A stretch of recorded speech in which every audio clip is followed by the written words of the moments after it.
proceed.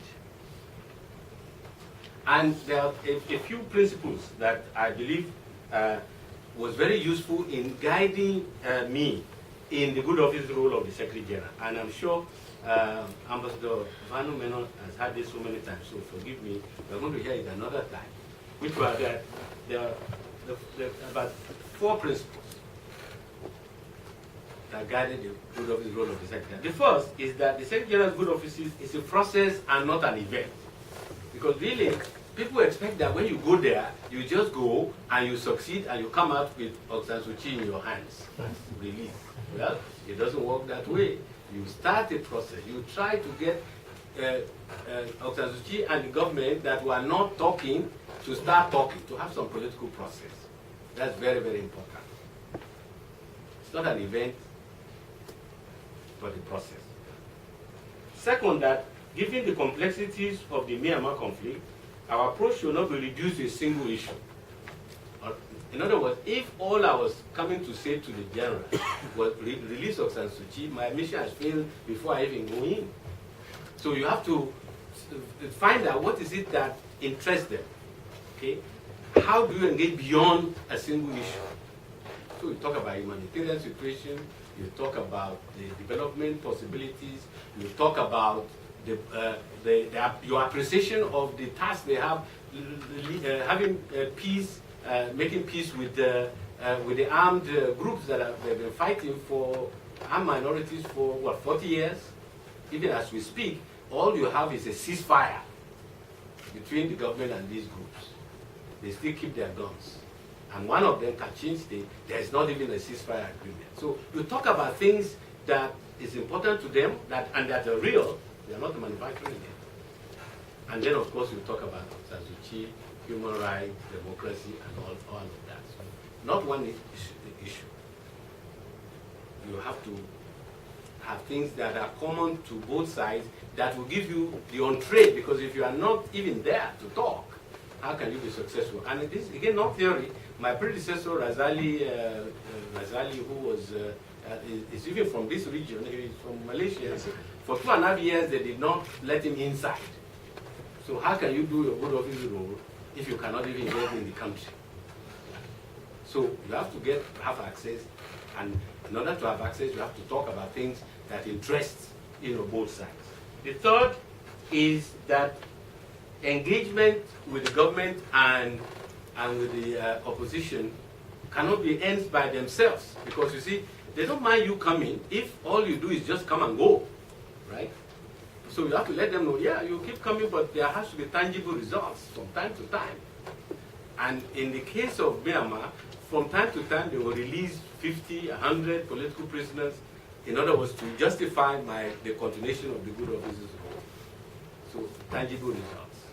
Now, interestingly enough, it's easier to get tangible results, to demand and get tangible results from the government than from Aung San Suu Kyi, because she's not in position to give, tangible results, other than maybe a willingness to continue to engage, although sometimes she gets fed up. Third and final principle is that you have to engage with all those inside and outside the country who can contribute to addressing Myanmar's challenges.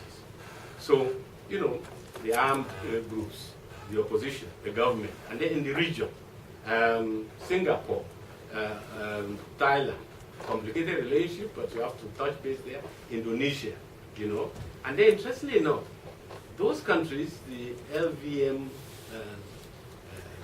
Laos, Myanmar, Vietnam, and Cambodia, they are close to Myanmar. And so it's important to get in touch with them so that they can also support you. And above all, of course, the countries, China and India. Usually before I go in, I go to India before I go to see if they can help me smooth the path before I go. Or if I have a very bad meeting afterwards, in Myanmar, I go back to say, well, this last something was not very productive. Please help out. So now that was there. Dramatically, things open up. But the good of it was it's like chipping, you just keep chipping. I went to Myanmar 12 times, 12, in between 2006 and 2009. I was received by Aung San Suu Kyi 11 times. There was a time she refused to see me, and maybe in the question and answer period we might, discuss that. So you keep making the arguments. And I'll tell you what works the most, in my view, is when you give ownership of the process to the parties. In other words, you put yourself aside, and you say, it is your process. And in the case of the government, I told them, you have a 7-step, what is it called? 7 steps, roadmap to democracy. So I said, I don't want to replace that 7 steps. It's your step. However, the first step, which is National Convention, has taken 14 years. Right? When I came, 14. So I said, well, at this rate, well, by the time we get to the 3rd step, we'll all be dead if we do it. Including Aung San Suu Kyi. So what I said, this is your process, but can we let me see how you can kind of quickly it a little bit. And I'm proud to say, I know people, my critics don't give me credit for this. I was part of the process whereby they moved from step 1 to step 5. By the time I left, it was step 5. Step 5 was election, step 6 was the convening of parliament, step 7 was the handover of power to the... So, and similarly, I told Aung San Suu Kyi that, well, you can decide, you have 2 choices. You can refuse to be engaged, yes, but you must still be in detention, and then, of what use is that to your party, the NLD, which has, she calls the leaders of the NLD the uncles, because they are the same age as her father, So, and the party needs rejuvenation, reform. You can't do it when you are in detention. Okay. Sometimes she listens to me, of course, sometimes she does not. For example, when I argue that the role of a political party is to take part in elections. But why have a political party? They say that election is flawed, the constitution is awful, the election is going to be screwed. And well, that may be the case. But I was convinced then, and proved right, that without that election, the prospect of releasing her would be very, very slim. Anyway, the rest is history. There was time was right. The leaders, combination of factors, internal, external, they decided to open up, and the rest is history. Now, Myanmar is in a state whereby all the opponents of yesterday have become the biggest allies. President Obama is there, Kamala, the Prime Minister, all these, they are anxious to go there. Businessmen, everybody, they want to go to Myanmar, which is of course appropriate. Now, I'm going to argue that in the end, what mattered the most in terms of the process of the UN is to broaden the discussion, not one issue. So when Cyclone, what is that? Nagis, when it happened, it's a terrible thing, but it was an opening where the Secretary then went, was received, and he said, well, let's talk about this. By the way, he didn't take me along when he went. You know why? Because he didn't want to confuse my own political role with the humanitarian. So he took the humanitarian, the head of humanitarian affairs. But while there, they talked about other things. And the Secretary himself, being there, was a plus. Secondly, ESCAP. Is that ESCAP? I don't think ESCAP has a lot of money. Correct me if I'm wrong. I don't think they have a lot of money. But they have legitimacy. So they were encouraged to go in. And then that signals that maybe there's some possibility of opening. Soon the World Bank, IMF, they've now gone in. So by broadening the discussion, you get the support of the government, which is the key player. So, as a matter of fact, in the jargon of the UN, you have prevention before the guns start, peacekeeping if the guns temporarily stops, and peace building to consolidate the peace. So, in the case of Myanmar, we were also doing elements of peace building, even while the conflict was still going on. So, Cyclone Nagis gave an opportunity, the UN agencies got involved, and the conversation was broadened. And as I mentioned, it's very, very important, I want to repeat, the key is to let the parties to the conflict own the process. Okay. By the way, it helped the fact that when I first went to Myanmar, and I sat with Jonathan Phil, I said, I'm not here to come and preach democracy to you or human rights. Because although I'm an international civil servant, I'm from Nigeria. And we've had our own share of being a pariah country, resolutions upon resolution against us. I was ambassador of my country to the UN. I had to stomach all of this for years. But I told him, I said, I was the same man who, when my country was a pariah state, and now the same ambassador helped my country, contributed to it, persuaded the generals who are also running the country to move in the direction of democratization and human rights. And guess what? By 1999, my country became a respected member of the international community again. So I say, I'm offering myself to work with you to see how we can move in that direction. And by the way, that resonated in two ways. First, that I'm not coming here to hit them on the head with a particular form of democracy. Two, that I'll keep pushing for release of political prisoners, for engagement of Aung San Suu Kyi, but that it is your country, it is your process, and it's your choice to remain a pariah state or to become a respected member of the international community. And then the second thing, and in my conclusion, I've mentioned it, is that you have to be prepared to bluff and to say, well, as I did, I said, well, at that time, as head of political affairs, I said I was handling 18 conflicts all over the world. So I said, Senior General, if you don't want me, that's okay, I'll leave. I have 17 other problems that I have to deal with in the world, you know. But that worked for some time. But then when I lost the position of Undersecretary for Political Affairs and I was reduced to being a special envoy to Myanmar and Iraq, I couldn't use that same bluff again. But you use whatever you can, you know, to gain access. Because as I said, access, you have to gain the access, you have to gain the trust and the confidence of both parties. You know, if one or the other do not have confidence in you, your task will be virtually impossible. And meanwhile, the big powers are pushing you in one direction or the other. So ownership of the process, impartiality, willingness to call it quits and to say, well, I've had enough, or that this is not working. And that's not always easy for people with large egos. Because actually, to be a special envoy, you have to have some kind of ego. Because why do you think you can succeed when everybody else has failed? But you must also keep your ego at check. Because I remember, I'm not going to mention the person, but he's somebody not too far from here who was made special envoy to resolve the conflict in Europe. And he said, oh, the Gambari approach is too slow. You know, I am, you know, ambassador, special envoy, but former minister of a developed country. I'm going to go to this place, and 3 months I will solve that problem. Well, that was in 2007. He's still there, the gentleman is still there. Because it's not in your hands to fix. You can only play a role Now, what are the challenges? Several.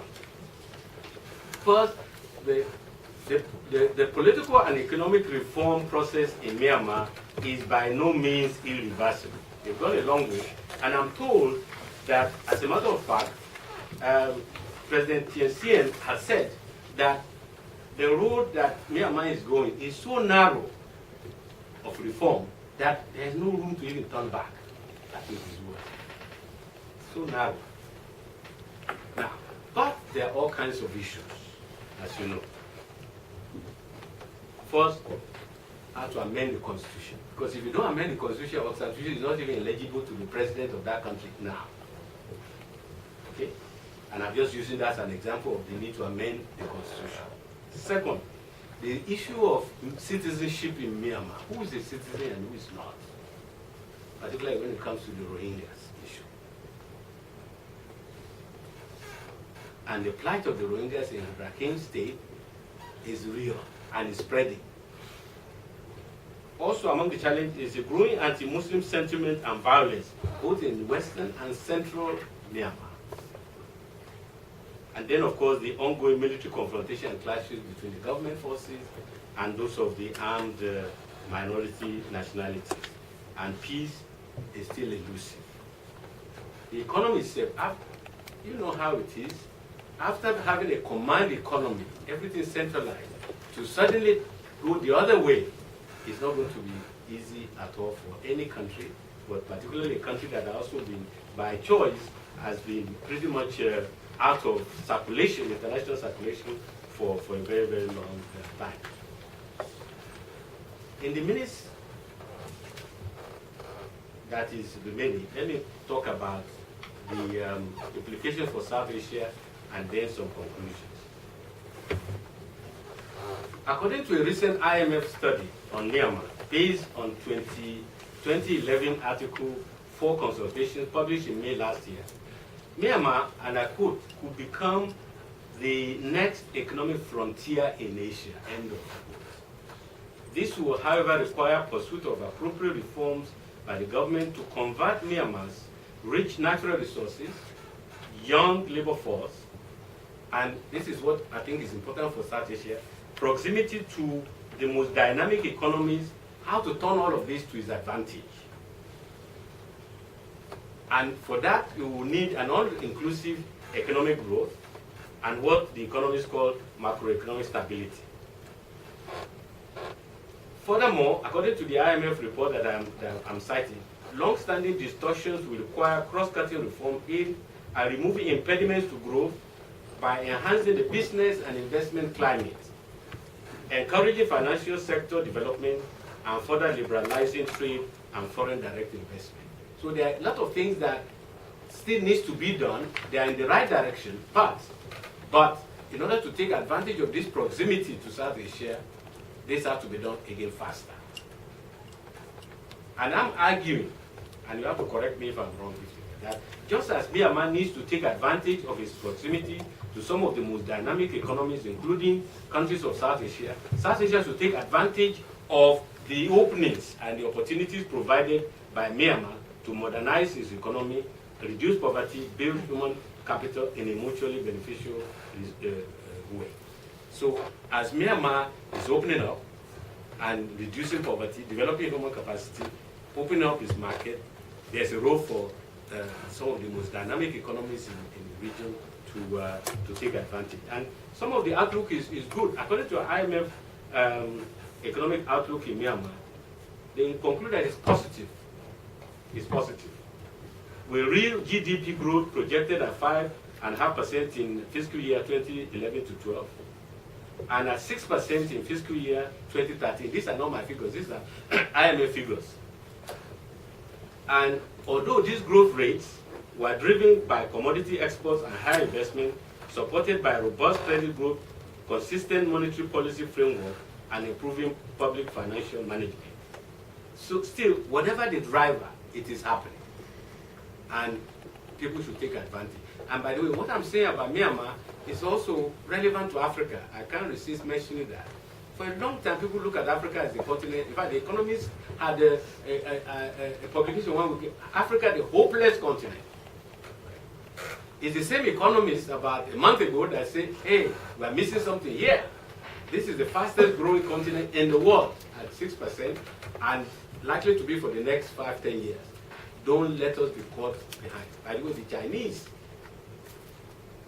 were the first to realize the potential of Africa, and never mind all these things you hear about how China is exploiting Africa and all of that. This is the view of those who used to regard Africa as their backyard, and they are now facing competition. It's not that the Chinese have not made mistakes, they have made mistakes, and they are still making, but they are the first to seize the opportunity in Africa. So let South Asia and others seize the opportunity in Myanmar.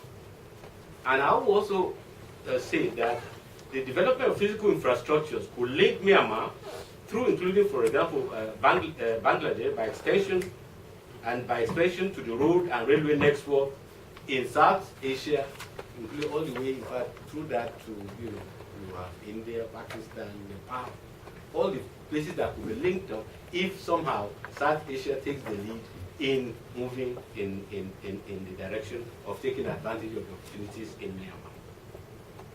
Because then that will facilitate trade, goods and services, again to the benefit of all.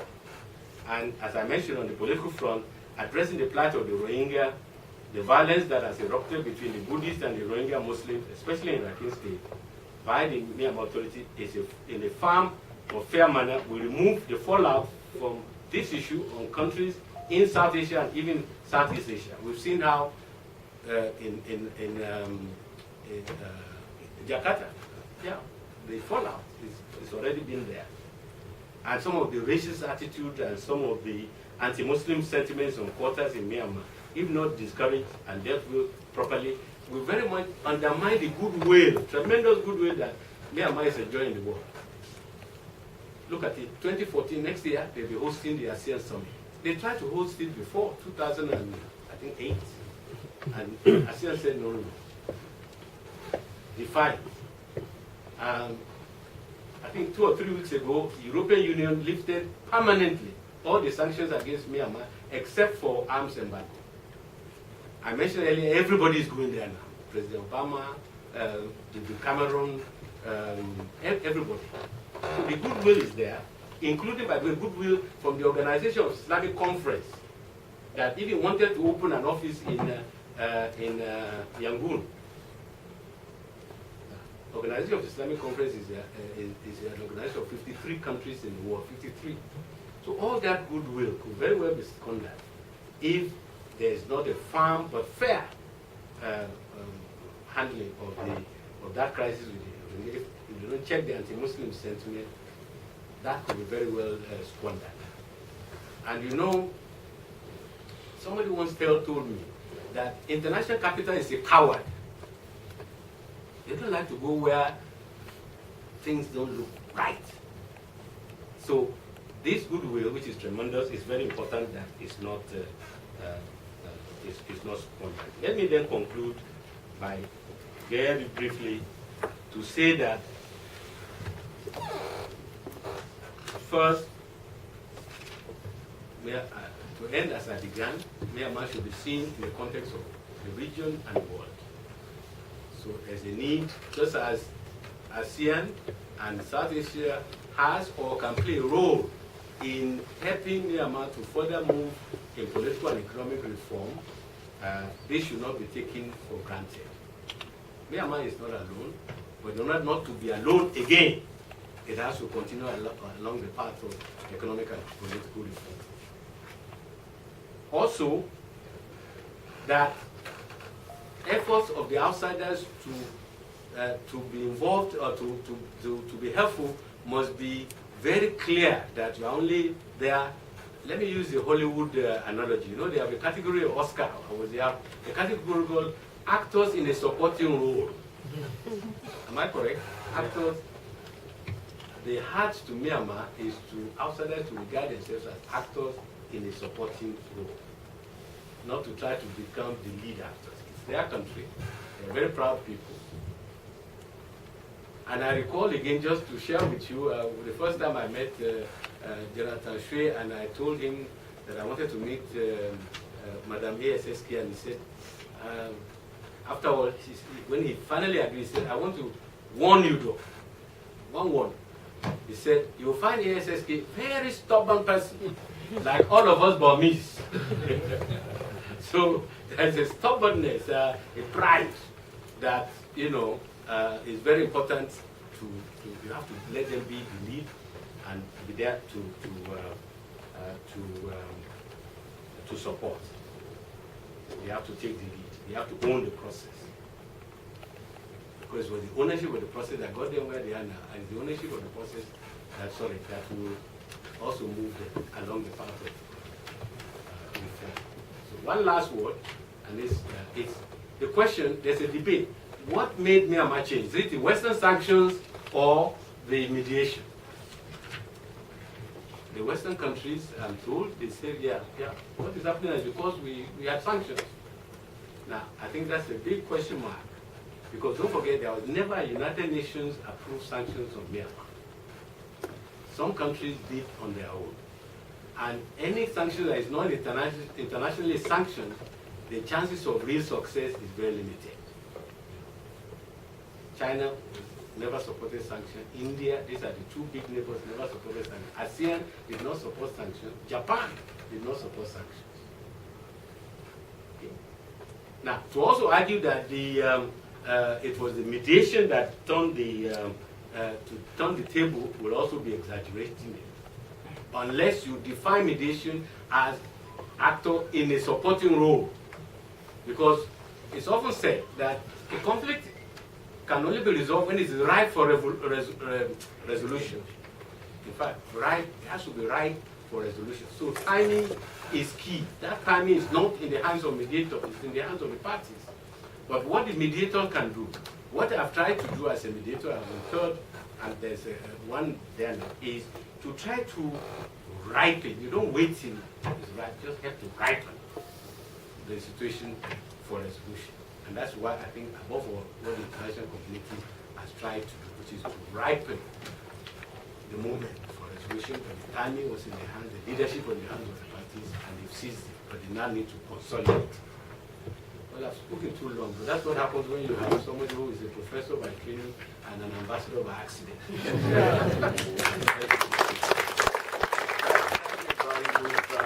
got the Myanmar, thank you for giving us the Myanmar story from the horse's mouth.